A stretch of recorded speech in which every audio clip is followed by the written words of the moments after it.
देखिए बिस्मिल्लाहिर्रहमानिर्रहीम, नबी पाक सल्लल्लाहु अलैहि वसल्लम से महब्बत, अक़ीदत, उल्फ़त, मैं ये समझता हूँ कि अल्लाह की तरफ से इंतखाब होता है।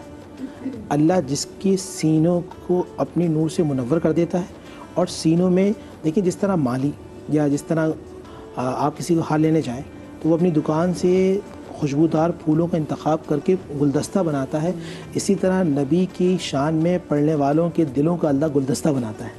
तो जिसके दिल चमकते हैं, ज़िंदा होते हैं, अल्लाह उनको मोहब्बत अता फरमाता है।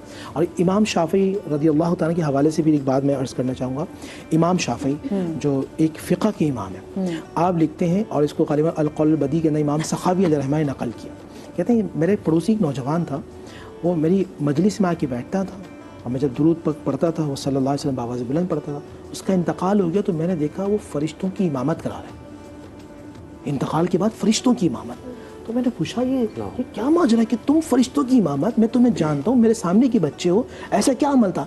फरमाया एक मरतबा आप मजलिस के अंदर नबी पाक का दुरूद ले रहे थे, नाम ले रहे थे, तो मैंने बावाज़ बुलंद, इतना बुलंद आवाज़ में दुरूद पढ़ा कि मेरी वजह से पूरी अहले महफिल में बावाज़ बुलंद दुरूद पढ़ा।